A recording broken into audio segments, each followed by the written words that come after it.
강원도 시골 국도 한복판 3억짜리 외제차가 멈춰섰다. 이 차 서울에서도 못 고친 겁니다. 제가 한번 타도 그때 될까요?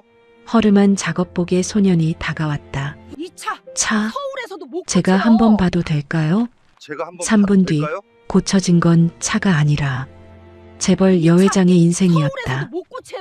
이야기 시작하기 전에 잠깐만요.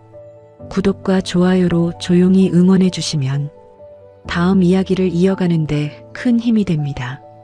지금 어디에서 듣고 계신지 댓글로 한 줄 남겨주셔도 충분합니다. 이 이야기는 끝까지 함께 해주세요.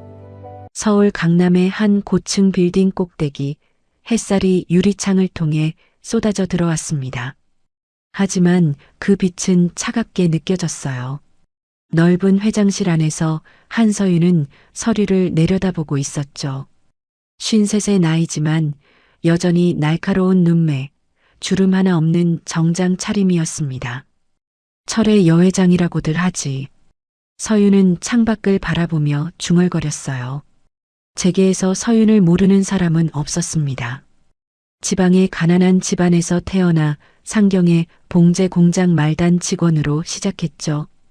80년대의 거친 노동 현장, 구조조정의 칼바람, 금융위기의 혼란까지 모두 견뎌냈어요.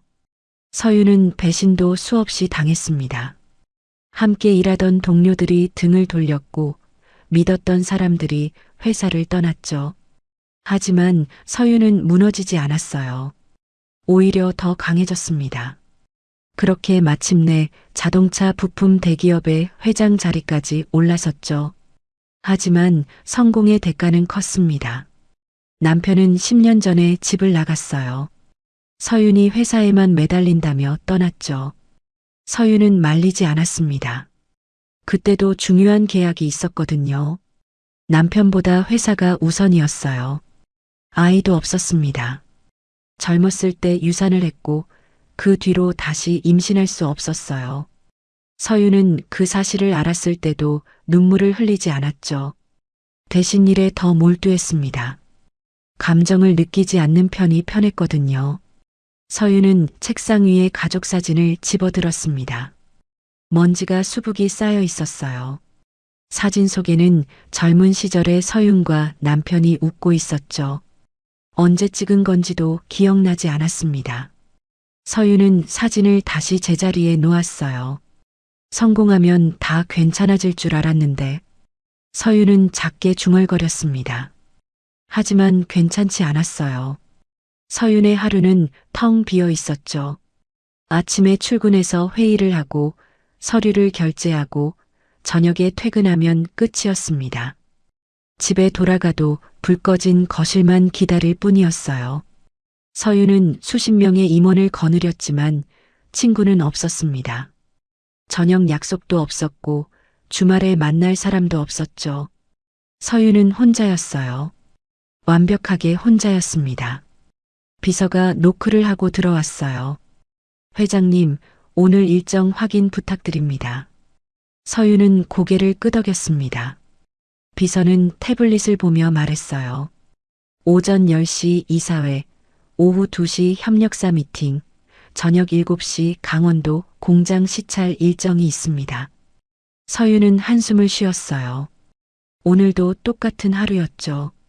변화도 없고 기대할 것도 없었습니다. 알았어요. 차 준비해 두세요. 비서가 나간 뒤 서윤은 다시 창밖을 바라봤습니다. 서울의 빌딩 숲이 끝없이 펼쳐져 있었어요. 서윤은 그 속에서 가장 높은 곳에 있었지만 동시에 가장 외로웠죠. 서윤은 문득 생각했습니다. 인생이 고장 난 것 같다고.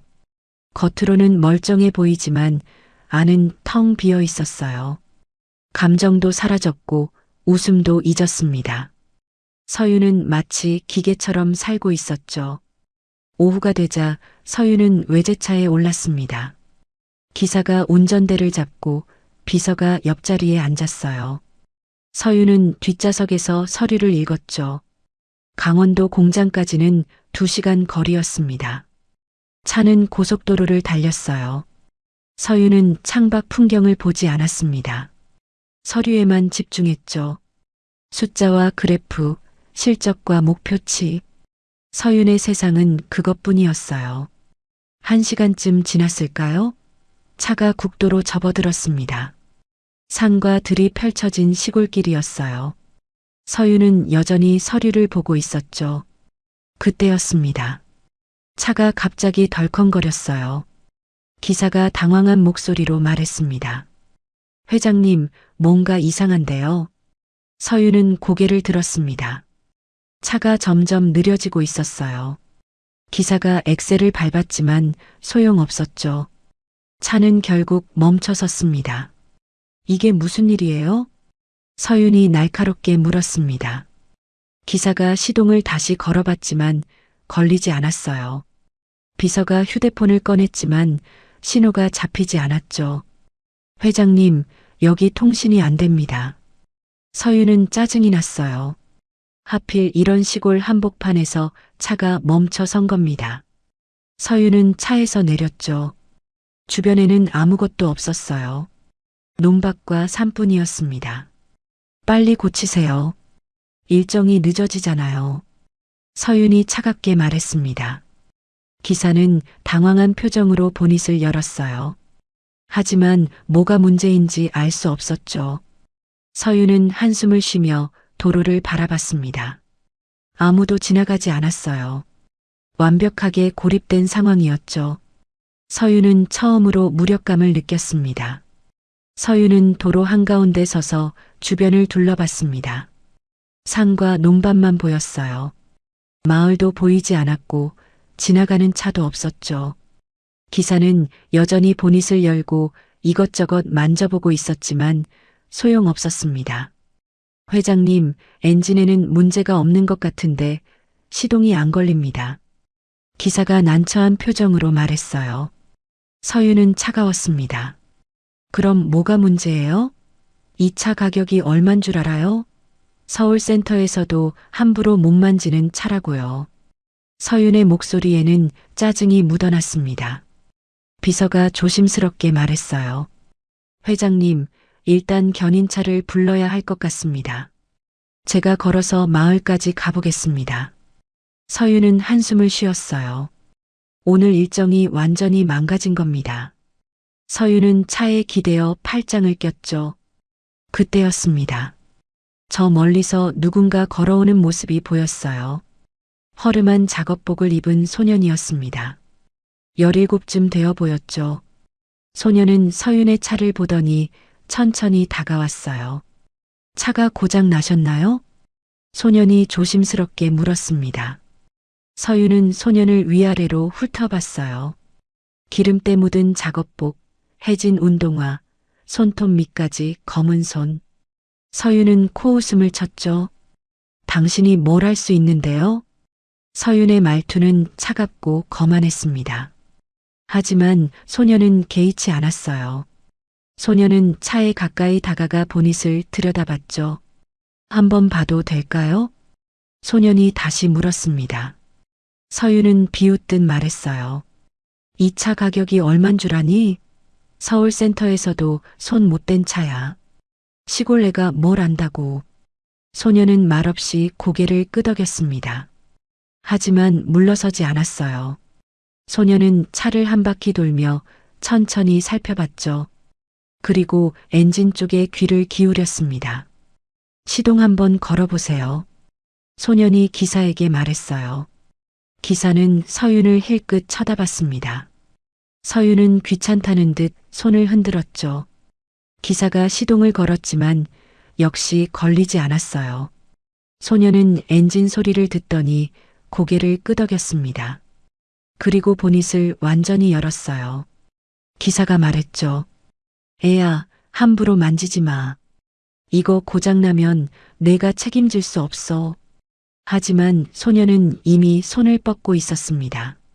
소년은 엔진룸을 들여다보며 손으로 여기저기를 만졌어요. 마치 의사가 환자를 진찰하듯 조심스러웠죠. 서윤은 팔짱을 낀 채 지켜봤습니다. 시간 낭비라고 생각했어요. 시골 소년이 뭘 안다고 비싼 차를 만지는 건지 이해할 수 없었죠. 소녀는 한참을 살피더니 입을 열었습니다. 연료 문제가 아니에요. 이건 사람으로 치면 심장이 아니라 신경 쪽입니다. 서유는 눈썹을 찌푸렸어요. 무슨 말인지 알 수 없었죠. 소녀는 계속 설명했습니다. 엔진은 멀쩡해요. 근데 신호가 안 가는 거예요. 센서 문제 같은데. 소녀는 손을 뻗어 뭔가를 만졌습니다. 그리고 다시 만지고 귀를 기울였어요. 서유는 시계를 보며 한숨을 쉬었죠. 3분쯤 지났을까요? 소년이 물러서며 말했습니다. 이제 걸어보세요. 기사가 반신반의하며 시동을 걸었습니다. 그런데 놀랍게도 엔진이 돌아가기 시작했어요. 부드럽고 안정적인 소리였죠. 아무 문제도 없다는 듯이 말입니다. 서유는 믿을 수 없다는 표정으로 차를 바라봤어요. 기사도 놀란 얼굴이었죠. 비서는 입을 다물지 못했습니다. 어떻게 한 거예요? 서윤이 날카롭게 물었습니다. 소녀는 담담하게 대답했어요. 센서 연결 부분이 살짝 헐거웠어요. 다시 끼워 넣었습니다. 서윤은 소년을 다시 봤습니다. 이번에는 조금 다른 눈빛이었어요. 서울의 전문 정비사도 못 찾은 문제를 3분 만에 해결한 겁니다. 너 어디서 배웠어? 서윤이 물었습니다. 소녀는 고개를 저었어요. 배운 적 없어요. 그냥 차 만지다 보니까 알게 됐어요. 서윤은 믿기지 않았습니다. 정식으로 배운 적도 없이 이런 고급 차를 고친다고요? 서윤은 소년을 자세히 관찰했어요. 소년의 눈빛은 맑았고 손놀림은 능숙했죠. 이름이 뭐예요? 서윤이 물었습니다. 소년이 대답했어요. 박민재입니다. 서윤은 명함을 꺼냈습니다. 그리고 민재에게 건넸죠. 나한테 연락해요. 일자리 주겠어요. 민재는 명함을 받아들었습니다. 명함에는 한서윤 회장이라는 이름이 적혀 있었어요. 민재는 잠시 망설이더니 고개를 저었죠. 괜찮습니다. 저는 여기서 잘 지내고 있어요. 서윤은 의외라는 표정을 지었습니다. 서윤의 제안을 거절하는 사람은 거의 없었거든요. 서윤은 민재를 다시 봤어요. 왜 거절해요? 돈도 많이 줄 텐데. 민재가 미소를 지었습니다. 돈보다 중요한 게 있어요. 서윤은 그 말을 듣고 묘한 기분이 들었습니다. 돈보다 중요한 게 뭘까요? 서윤은 평생 돈과 성공만 쫓아왔어요. 다른 건 생각해 본 적도 없었죠. 그게 뭔데요? 서윤이 물었습니다. 민재는 잠시 생각하더니 대답했어요. 아버지가 예전에 그랬어요. 차도 사람도 고장나기 전에 신호를 낸다고. 저는 그 신호를 듣고 싶어요. 서윤은 민재의 말을 듣고 가슴이 철렁했습니다. 고장나기 전의 신호. 서윤은 자신의 인생에서 그 신호를 무시해왔던 게 아닐까요? 감정의 신호, 몸의 신호, 관계의 신호. 모든 걸 무시하고 달려왔죠. 서윤은 말없이 차에 올랐습니다. 기사가 시동을 걸고 출발했어요. 서윤은 뒷좌석에서 창밖을 봤죠. 민재는 여전히 그 자리에 서서 차를 바라보고 있었습니다. 서윤은 명함을 만지작거리며 생각했어요. 저 소녀는 뭔가 다른 것 같았습니다. 돈이 아닌 다른 걸 보는 눈. 서윤은 오랜만에 호기심을 느꼈죠. 일주일이 지났습니다. 서윤은 회의실에 앉아 있었어요. 임원들이 분기 실적을 보고하고 있었지만 서윤의 머릿속에는 민재의 모습이 떠올랐죠. 고장나기 전에 신호를 듣는다는 그 말이 계속 맴돌았습니다. 회장님, 들고 계십니까? 임원 한 명이 조심스럽게 물었어요. 서윤은 정신을 차리고 고개를 끄덕였죠. 계속하세요. 회의가 끝나고 서윤은 비서를 불렀습니다. 저번에 시골에서 만난 그 소년 박민재 찾아봐요. 데려오세요. 비서는 놀란 표정을 지었어요. 서윤이 일주일 전 일을 기억하고 있다는 게 신기했죠. 서윤은 보통 이런 사소한 일은 금방 잊었거든요. 이틀 뒤 민재가 서울에 도착했습니다. 비서가 민재를 회사로 데려왔어요. 민재는 여전히 허름한 옷차림이었죠. 하지만 눈빛만은 또렷했습니다. 서윤은 민재를 회장실로 불렀어요. 민재가 들어서자 서윤은 곧장 말했습니다. 우리 회사에서 일해요. 조건은 당신이 원하는 대로 해줄게요. 민재는 잠시 망설였습니다. 그리고 조심스럽게 입을 열었어요. 제가 정말 도움이 될 수 있을까요? 서윤은 단호하게 말했습니다. 3분 만에 내 차를 고친 사람이잖아요. 당연히 도움이 되죠. 민재는 고개를 끄덕였어요. 서윤은 즉시 민재를 생산라인 담당으로 배치했습니다. 임원들은 즉각 반발했죠. 다음 날 아침 긴급 임원회의가 소집되었습니다. 연구개발 담당 상무가 먼저 입을 열었어요. 회장님, 이게 무슨 일입니까? 검증도 안 된 시골 애를 생산라인에 배치하시다니요. 인사 담당 이사도 거들었습니다. 학력도 경력도 자격증도 없는 아이입니다. 회사 이미지에 타격이 있을 겁니다. 서윤은 차갑게 대답했어요. 능력만 있으면 됩니다. 나머지는 중요하지 않아요. 하지만 임원들은 물러서지 않았습니다. 생산 담당 전무가 말했죠. 회장님, 현장 직원들도 반발할 겁니다. 선배들을 제치고 갑자기 들어온 애를 누가 인정하겠습니까? 서윤은 손을 들어 임원들을 제지했습니다. 시험 기회를 주겠어요. 일주일 안에 결과를 못 내면 내보낼게요. 임원들은 더 이상 말하지 못했어요. 서윤의 결정은 언제나 최종 결정이었으니까요. 민재는 생산라인으로 배치되었습니다. 현장 책임자가 민재를 데리고 공장을 둘러봤어요. 거대한 기계들이 쉴 새 없이 돌아가고 있었죠. 여기가 우리 주력 라인입니다. 그런데 요즘 불량률이 높아서 골치예요. 책임자가 한숨을 쉬며 말했습니다. 민재는 라인을 따라 천천히 걸었어요. 그리고 기계 하나하나를 유심히 관찰했죠. 불량이 언제부터 늘었어요? 민재가 물었습니다. 책임자가 대답했어요. 한 달 전부터요. 엔지니어들이 다 점검했는데 원인을 못 찾았어요. 민재는 작업자들의 모습을 봤습니다. 모두들 긴장한 표정이었어요. 손놀림도 빠르고 거칠었죠. 민재는 한참을 지켜보다가 입을 열었습니다. 기계 문제가 아닌 것 같은데요. 책임자가 눈을 크게 떴어요. 그럼 뭐가 문제라는 거죠?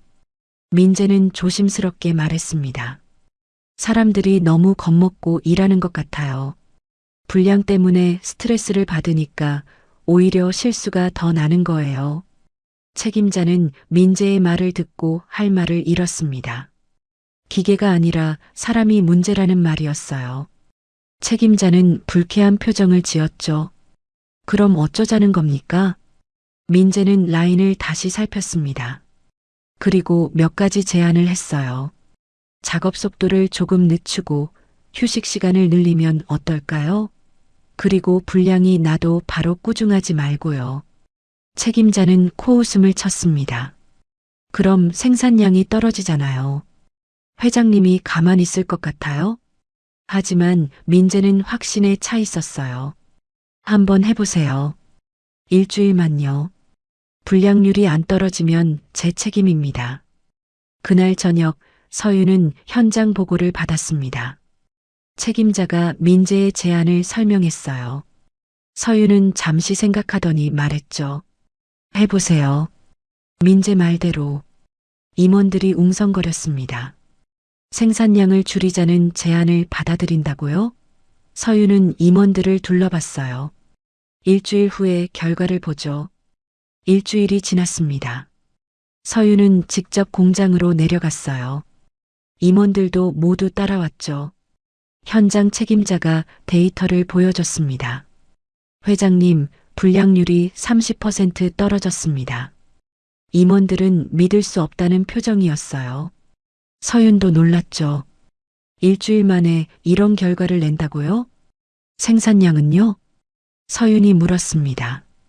책임자가 대답했어요.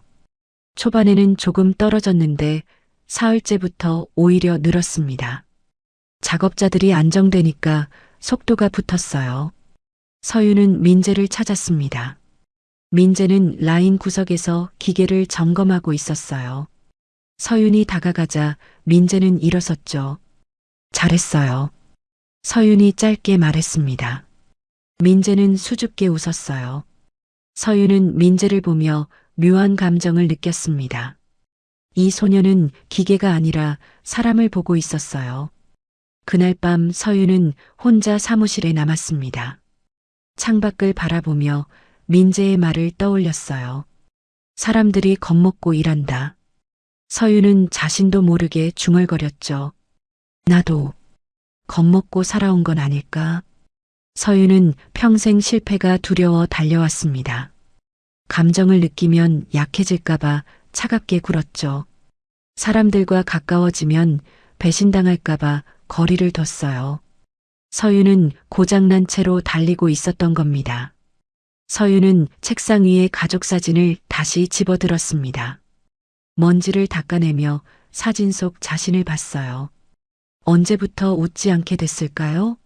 언제부터 이렇게 차갑게 변했을까요? 서윤은 사진을 가슴에 안았습니다. 그리고 오랜만에 눈물을 흘렸죠. 한 달이 지났습니다.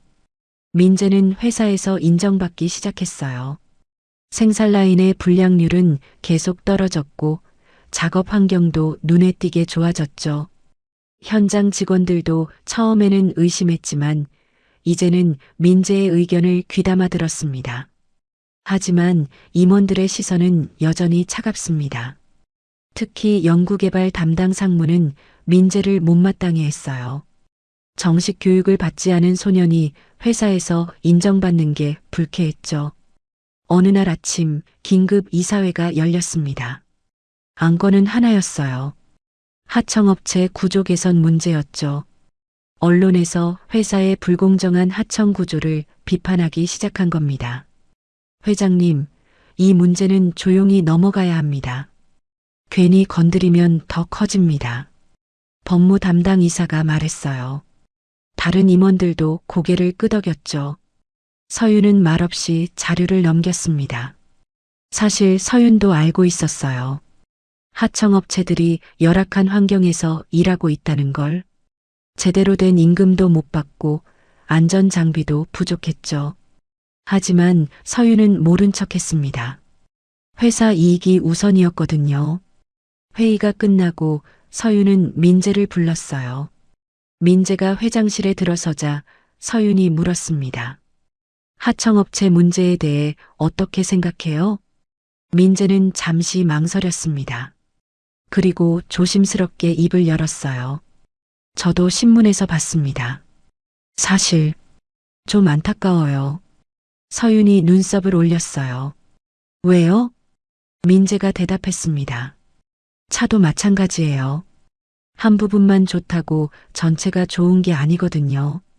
작은 부품 하나가 망가지면 전체가 멈춰요. 서윤은 민재의 말을 듣고 가슴이 철렁했습니다. 하청업체는 작은 부품 같은 존재였죠. 서윤은 그들을 무시해왔어요. 하지만 민재의 말처럼 그들이 무너지면 회사 전체가 흔들릴 수도 있었습니다. 그럼 어떻게 해야 한다고 생각해요? 서윤이 물었습니다. 민재는 잠시 생각하더니 말했어요. 제대로 대우해주면 됩니다. 사람도 차도 잘 대해주면 오래가요. 서윤은 민재를 보며 미소를 지었어요. 이 소녀는 언제나 본질을 꿰뚫고 있었죠. 그날 저녁 서윤은 혼자 남아 고민했습니다. 하청 구조를 개선하면 비용이 늘어날 겁니다. 이사회는 반대할 거고 주주들도 불만을 터뜨릴 거예요. 하지만 서윤은 민재의 말이 계속 맴돌았죠. 이틀 뒤 서윤은 결단을 내렸습니다. 하청업체 구조 개선안을 발표하기로 한 겁니다. 임원회의에서 서윤이 말했어요. 하청업체 임금을 인상하고 안전장비를 지원하겠습니다.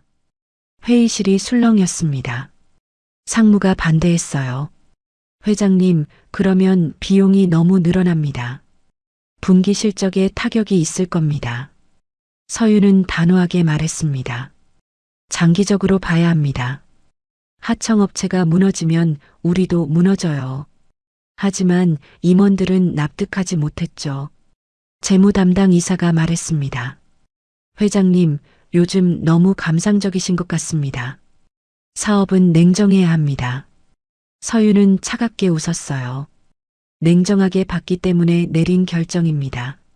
하지만 그날 밤 서윤에게 충격적인 소식이 들려왔습니다. 내부 고발이 터진 겁니다. 익명의 제보자가 언론에 회사의 불공정 거래 내역을 폭로했어요. 과거 서윤이 묵인했던 모든 문제들이 드러난 겁니다. 다음 날 아침 신문 일면에 회사 이야기가 실렸습니다. 철의 여회장, 하청업체 착취로 부축적, 대기업의 갑질, 서민 눈물로 쌓은 성공. 기사들은 가혹했어요. 서윤은 신문을 내려놓고 창밖을 바라봤습니다. 주가가 폭락하고 있었어요. 전화기는 쉴 새 없이 울렸죠. 기자들, 주주들, 협력사들 모두가 서윤을 비난했습니다. 긴급 이사회가 소집되었어요. 이사들은 서윤을 압박했습니다. 회장님, 이제 물러나셔야 합니다. 회사를 살리려면요. 서윤은 말없이 그들을 바라봤습니다. 평생을 함께한 사람들이었어요. 하지만 위기가 오자 등을 돌리는 겁니다. 조금만 시간을 주세요. 제가 해결하겠습니다. 서윤이 말했습니다. 하지만 이사들은 고개를 저었어요. 이미 늦었습니다. 회장님이 계시면 회사만 더 망가집니다. 서윤은 회의실을 나왔습니다. 복도를 걷는데 다리에 힘이 풀렸어요. 벽에 기대어 숨을 고르려는데 민재가 다가왔습니다. 회장님, 괜찮으세요? 민재가 걱정스럽게 물었어요. 서윤은 고개를 끄덕였죠. 괜찮아요. 이 정도는. 하지만 서윤의 목소리는 떨리고 있었습니다. 민재는 서윤을 부축해 휴게실로 데려갔어요. 서윤은 소파에 앉아 한참을 말이 없었죠. 회장님, 민재가 조심스럽게 불렀습니다. 서윤이 고개를 들었어요. 회장님 차도 그랬잖아요. 완전히 망가진 게 아니었어요. 아무도 제대로 안 들어준 거였죠. 서윤은 민재의 말을 듣고 눈시울이 뜨거워졌습니다. 맞아요. 서윤도 고장난 게 아니었어요. 그저 신호를 무시하고 달렸을 뿐이었죠. 고마워요, 민재. 서윤이 작게 말했습니다. 민재는 미소를 지었어요. 하지만 다음 날 더 큰 충격이 기다리고 있었습니다. 민재의 과거가 드러난 겁니다. 민재가 과거에 전과 기록이 있다는 거예요. 가출했고 보호관찰을 받았다는 사실까지. 임원들은 즉시 민재를 불렀습니다. 상무가 차갑게 말했어요. 너 같은 애가 어떻게 우리 회사에 있을 수 있어? 당장 나가. 민재는 아무 말도 하지 못했어요. 서윤은 회의 중이라 자리에 없었죠. 민재는 짐을 싸서 회사를 나섰습니다. 서윤이 돌아왔을 때는 이미 늦었어요. 민재는 떠난 뒤였죠. 왜 내 허락도 없이 내보낸 거예요? 서윤이 분노했습니다. 하지만 임원들은 냉정했어요. 회사를 위한 결정입니다. 서윤은 혼자 남았습니다. 모든 것이 무너지고 있었어요. 서윤은 회장실에 홀로 앉아 있었습니다. 창밖으로는 비가 내리고 있었어요. 회사는 혼란에 빠져 있었죠. 주가는 계속 떨어졌고 협력사들은 계약 해지를 요구했습니다. 언론은 매일 서윤을 공격했어요. 서윤은 책상 위의 서류들을 바라봤습니다. 사임 권고서였어요. 이사회에서 보낸 겁니다. 서윤이 물러나지 않으면 회사를 구할 수 없다는 내용이었죠. 평생을 바친 회사인데 서윤은 중얼거렸습니다. 허탈했어요.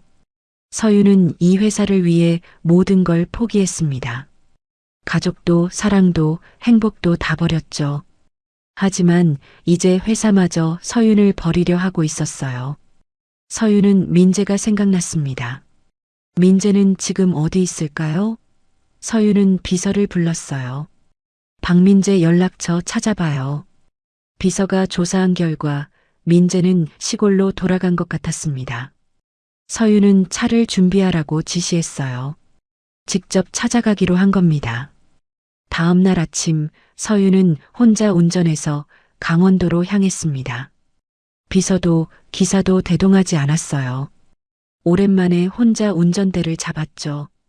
빗물이 유리창을 타고 흘러내렸습니다. 2시간쯤 달렸을까요? 서윤은 예전에 차가 멈췄던 그 시골길에 도착했어요. 주변을 둘러보니 낡은 정비소가 보였습니다. 서윤은 차를 세우고 내렸죠. 정비소 문은 반쯤 열려 있었어요. 서윤은 조심스럽게 안으로 들어갔습니다. 민재가 구석에서 공구를 정리하고 있었어요. 민재. 서윤이 불렀습니다. 민재는 깜짝 놀라 고개를 들었어요. 서윤을 보자 당황한 표정을 지었죠. 회장님, 어떻게? 민재가 일어섰습니다. 서윤은 민재에게 다가갔어요. 미안해요. 당신을 지켜주지 못해서. 서윤의 목소리는 떨리고 있었습니다. 민재는 고개를 저었어요. 괜찮습니다. 어차피 제가 있을 곳은 아니었어요. 서윤은 정비소 안을 둘러봤습니다. 낡은 공구들, 먼지 쌓인 부품들, 삐걱거리는 선풍기. 민재는 이런 곳에서 혼자 지내고 있었던 겁니다. 여기서 혼자 사는 거예요? 서윤이 물었습니다. 민재가 고개를 끄덕였어요. 네. 아버지가 남긴 곳이에요. 서윤은 가슴이 아팠습니다. 민재는 아버지의 정비소를 지키며 혼자 살고 있었던 거예요. 아버지에 대해 얘기해 줄 수 있어요? 서윤이 조심스럽게 물었습니다. 민재는 잠시 망설이더니 고개를 끄덕였죠.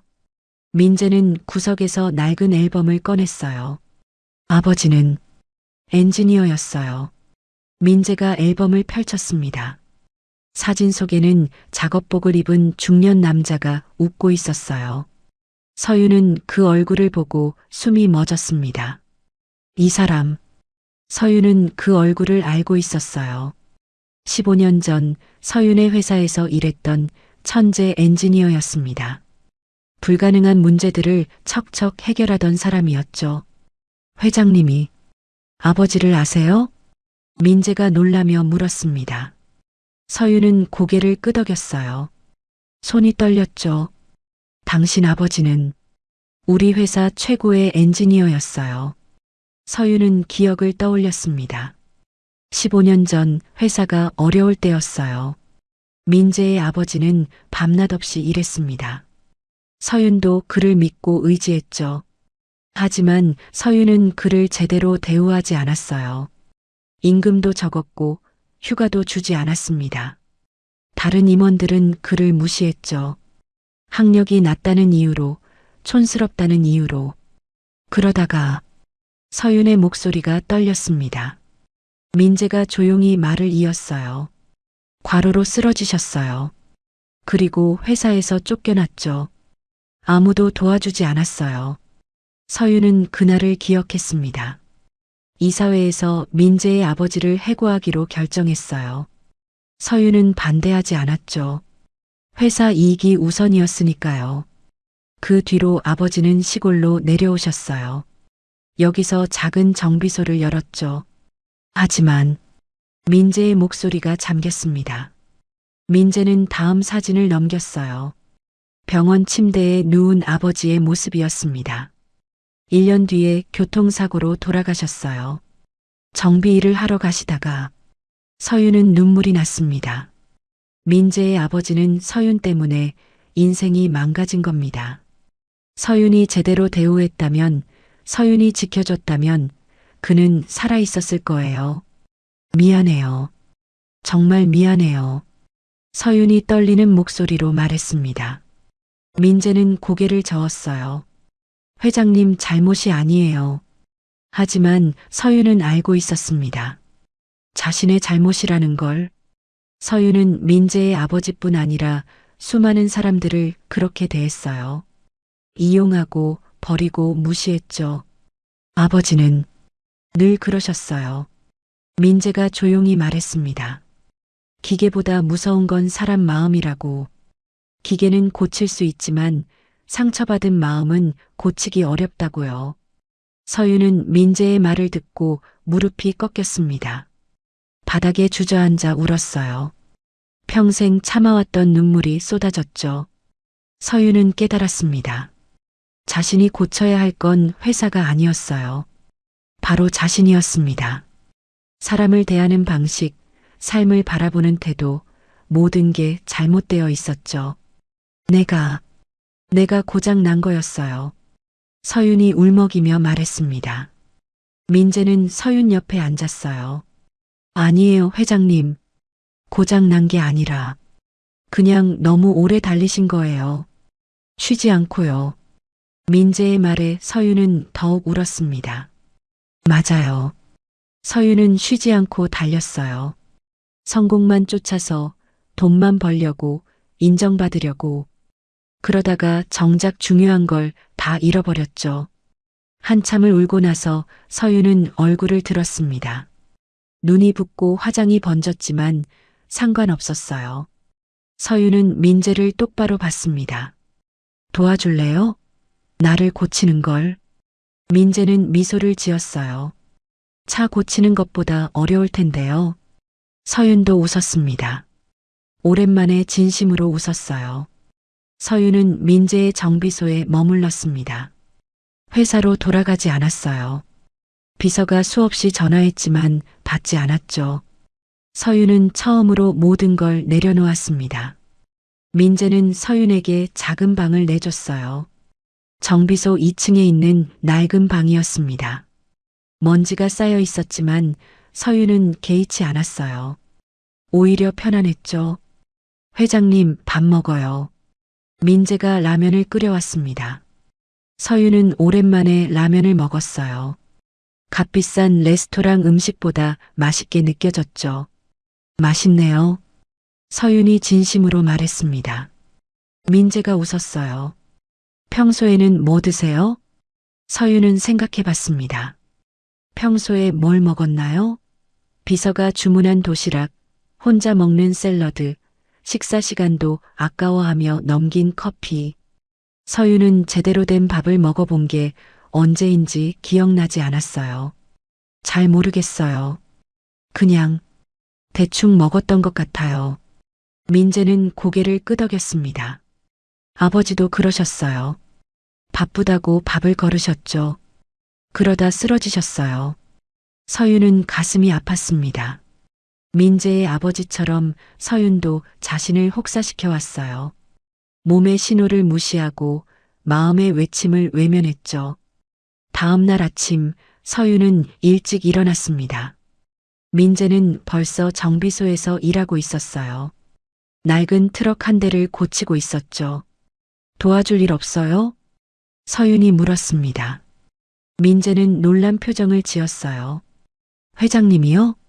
서윤은 고개를 끄덕였습니다. 민재는 잠시 생각하더니 공구를 건넸어요. 그럼 이거 좀 잡아주세요. 서윤은 생전 처음 공구를 잡았습니다. 손이 어색했지만 민재가 시키는 대로 했어요. 볼트를 잡고 부품을 건네고 기름을 닦았죠. 1시간쯤 일하고 나니 땀이 났습니다. 옷도 더러워졌어요. 하지만 서윤은 기분이 좋았습니다.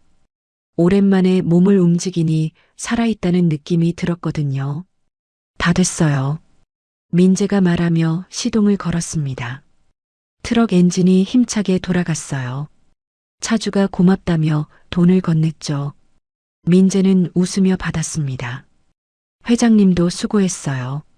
민재가 서윤에게 말했습니다. 서윤은 뿌듯했어요.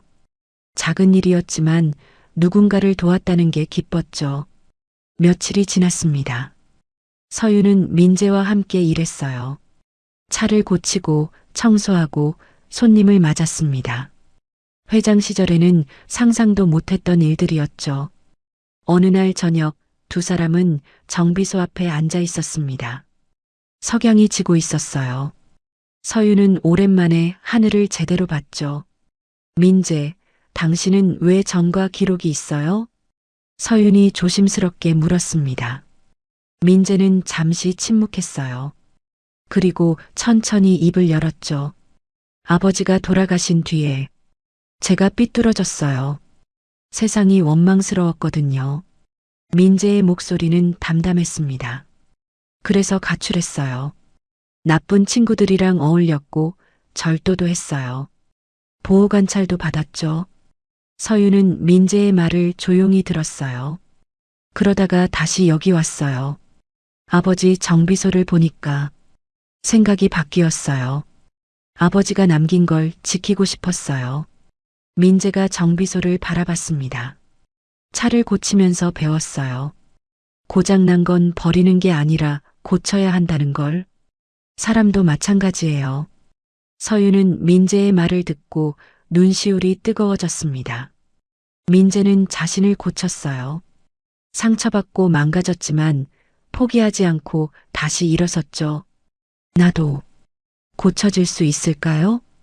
서윤이 떨리는 목소리로 물었습니다. 민재는 서윤을 똑바로 봤어요. 물론이죠. 회장님은 고장난 게 아니에요. 그냥 방향을 잘못 잡은 거예요. 서윤은 민재의 말에 힘을 얻었습니다. 맞아요. 서윤은 고장난 게 아니었어요. 단지 잘못된 방향으로 달려왔을 뿐이었죠. 그날 밤 서윤은 혼자 방에 앉아 생각했습니다. 지난 인생을 돌아봤어요. 성공만 쫓았던 날들, 사람들을 밀어냈던 순간들, 감정을 억눌렀던 시간들. 서윤은 잘못을 인정했습니다. 민재의 아버지에게, 하청업체 사람들에게, 회사 직원들에게. 서윤은 그들을 제대로 대우하지 않았어요. 이제라도 고쳐야겠어요. 서윤은 중얼거렸습니다. 회사로 돌아가야 했어요. 하지만 예전의 서윤으로 돌아가서는 안 됐죠. 새로운 서윤으로, 바뀐 마음으로 돌아가야 했습니다. 다음 날 아침 서윤은 민재에게 말했어요. 회사로 돌아가야겠어요. 민재는 고개를 끄덕였습니다. 알았어요. 잘 다녀오세요. 서윤은 민재의 손을 잡았어요. 고마워요. 당신 덕분에 내가 뭘 잘못했는지 알았어요. 민재가 미소를 지었습니다. 회장님은 원래 좋은 분이에요. 그냥 잊고 계셨을 뿐이죠. 서윤은 차에 올랐습니다. 서울로 향하는 길, 서윤의 마음은 무거우면서도 가벼웠어요. 해야 할 일이 많았지만 이제는 두렵지 않았죠. 서윤은 알았습니다. 진짜 용기는 성공을 향해 달리는 게 아니라 잘못을 인정하고 바로잡는 거라는 걸. 서윤은 이제 그 용기를 냈습니다. 회사에 도착하자 임원들이 기다리고 있었어요. 모두 차갑고 경계하는 표정이었죠. 회장님, 어디 계셨습니까? 회사가 난리인데요. 상무가 따지듯 물었습니다. 서윤은 침착하게 대답했어요. 중요한 걸 배우고 왔습니다. 임원들은 어리둥절한 표정을 지었어요. 서윤은 회의실로 걸어가며 말했죠. 긴급회의에 소집하세요. 할 말이 있습니다. 회의실은 긴장감으로 가득했습니다. 임원들이 모두 자리에 앉았어요. 서윤은 단상에 섰죠. 평소와 다른 분위기였습니다. 서윤의 표정은 부드러웠지만 단호했어요. 오늘 중요한 발표를 하겠습니다. 서윤이 입을 열었습니다. 임원들은 숨을 죽이고 기다렸어요. 서윤은 천천히 말을 이었죠. 내일 기자회견을 열겠습니다. 그리고 모든 걸 밝히겠어요. 회의실이 술렁였습니다. 상무가 벌떡 일어났어요. 회장님, 그게 무슨 말씀입니까? 모든 걸 밝힌다니요? 서윤은 상무를 똑바로 봤습니다. 과거의 잘못, 하청 구조 문제, 불공정 거래. 제가 묵인했던 모든 것을 인정하겠습니다. 재무 담당 이사가 소리쳤어요. 미쳤습니까? 그러면 회사가 끝납니다. 주가는 폭락하고 소송은 쏟아질 겁니다. 서윤은 고개를 끄덕였습니다. 알고 있어요. 하지만 이게 맞는 길입니다. 법무이사가 책상을 쳤어요. 회장님, 정신 차리세요. 우리가 지금까지 뭘 위해 일했습니까? 이렇게 무너뜨리려고요? 서윤은 침착하게 대답했습니다. 잘못된 방식으로 쌓은 성공은 언젠가 무너집니다. 차라리 지금 바로잡는 게 낫습니다. 임원들은 믿을 수 없다는 표정이었어요. 상무가 냉소를 띠며 말했죠. 시골 가서 며칠 있더니 완전히 이상해지셨네요. 그 박민재 때문입니까? 서윤은 민재의 이름을 듣고 표정이 굳어졌습니다. 민재는 관계없어요. 이건 제 결정입니다. 상무가 비웃었어요. 정과자 말 듣고 회사를 망치시겠다는 겁니까? 서윤은 참았던 분노가 터졌습니다. 서윤은 상무를 향해 걸어갔어요. 민재를 함부로 말하지 마세요. 당신들보다 훨씬 나은 사람입니다. 회의실이 조용해졌습니다. 서윤은 임원들을 둘러봤어요. 민재는 정과자였어요. 맞습니다. 하지만 스스로 일어섰죠.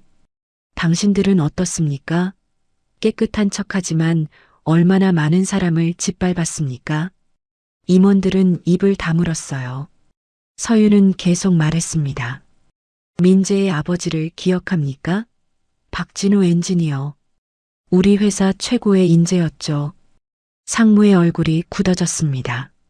서윤은 차갑게 웃었어요. 당신들이 무시하고 혹사시키고 결국 쫓아낸 사람입니다. 그리고 그분은 죽었어요. 회의실에 무거운 침묵이 흘렀습니다. 서윤은 목이 메었지만 참았어요. 저도 공범입니다. 저도 그분을 지키지 못했어요. 하지만 이제는 다릅니다. 더 이상 외면하지 않겠어요. 재무이사가 한숨을 쉬었습니다. 회장님, 감상에 빠지신 겁니다. 사업은 냉정해야 합니다.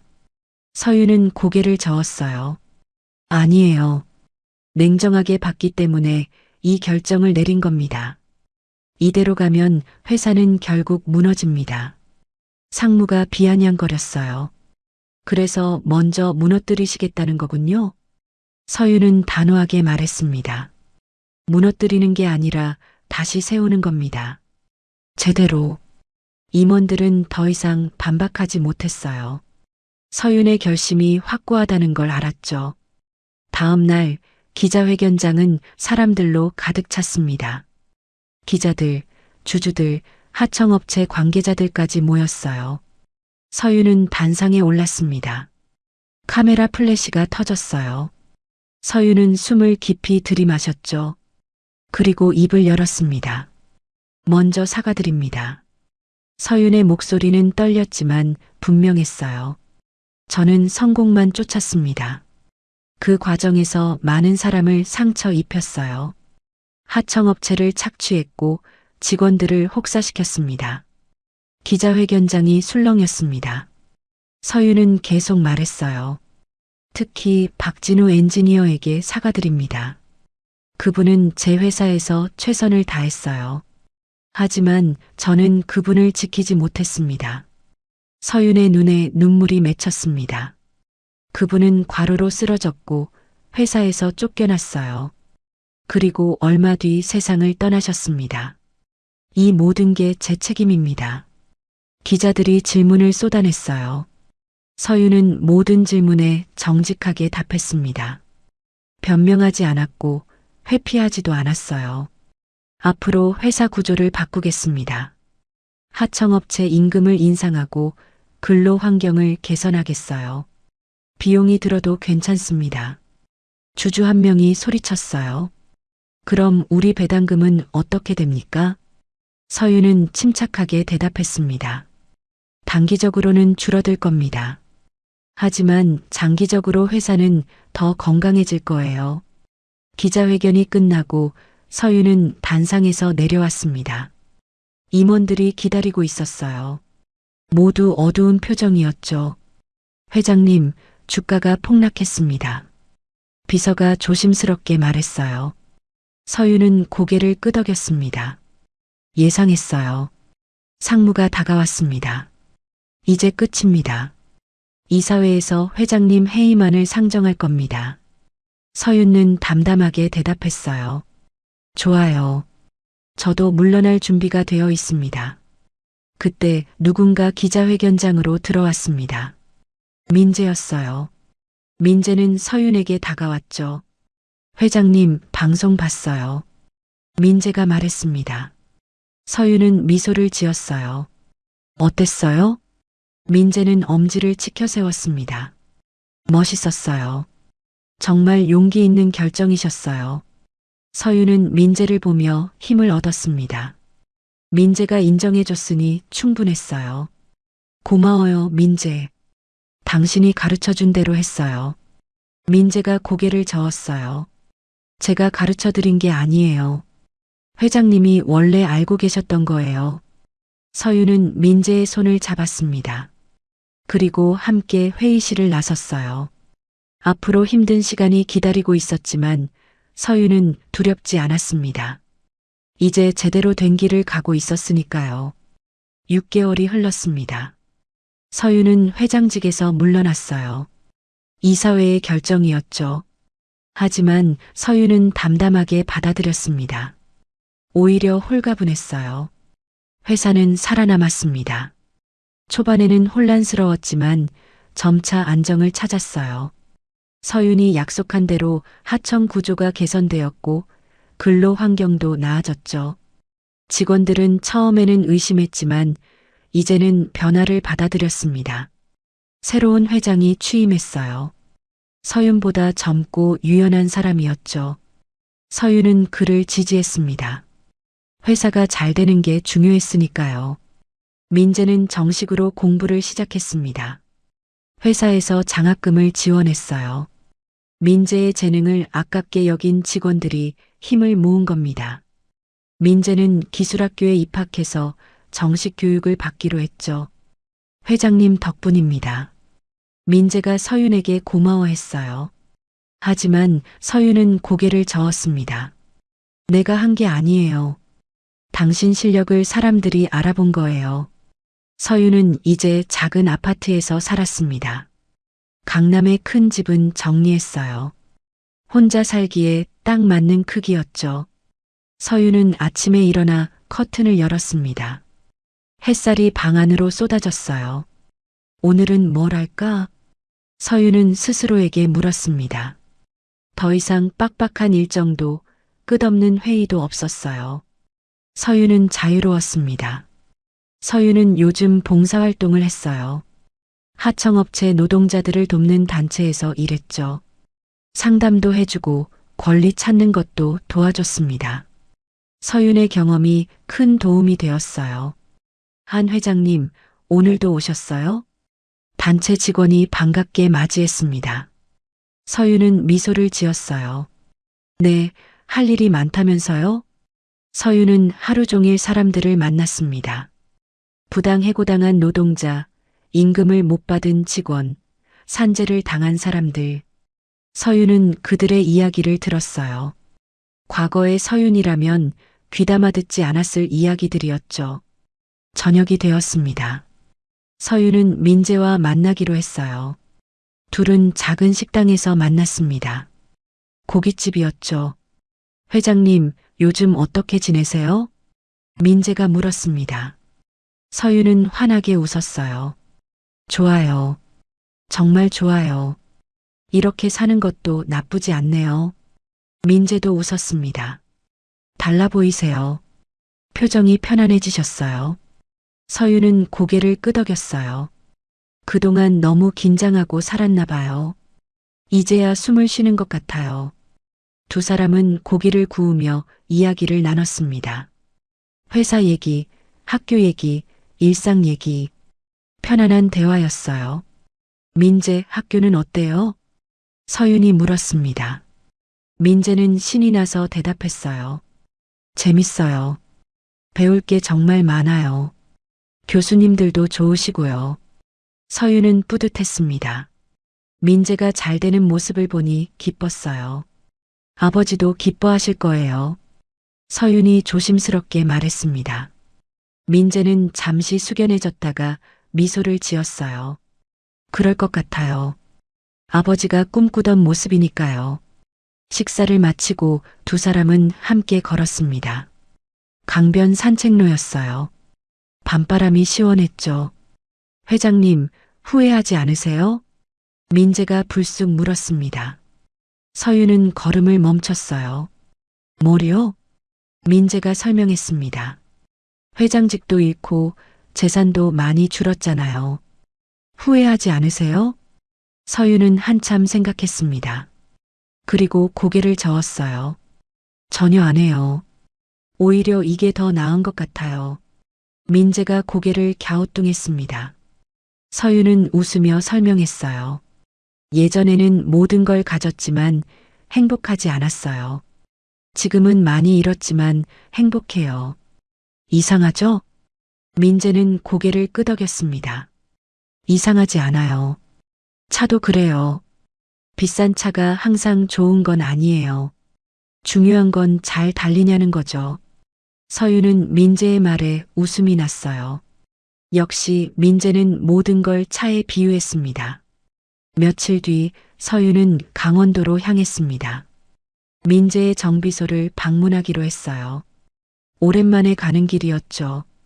정비소에 도착하니 민재가 나와서 맞이했습니다.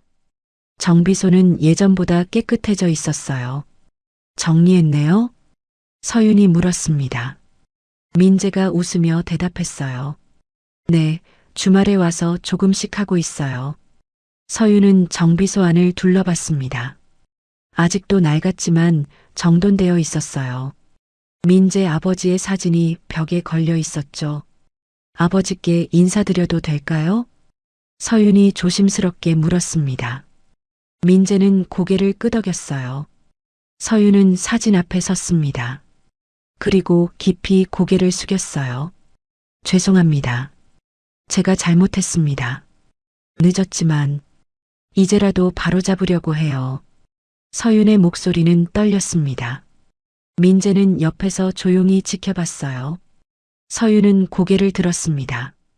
사진 속 민재 아버지는 환하게 웃고 있었어요. 서윤은 그 미소를 보며 위로받는 기분이 들었죠. 민재, 앞으로도 잘 부탁해요. 서윤이 민재에게 말했습니다. 민재는 환하게 웃었어요.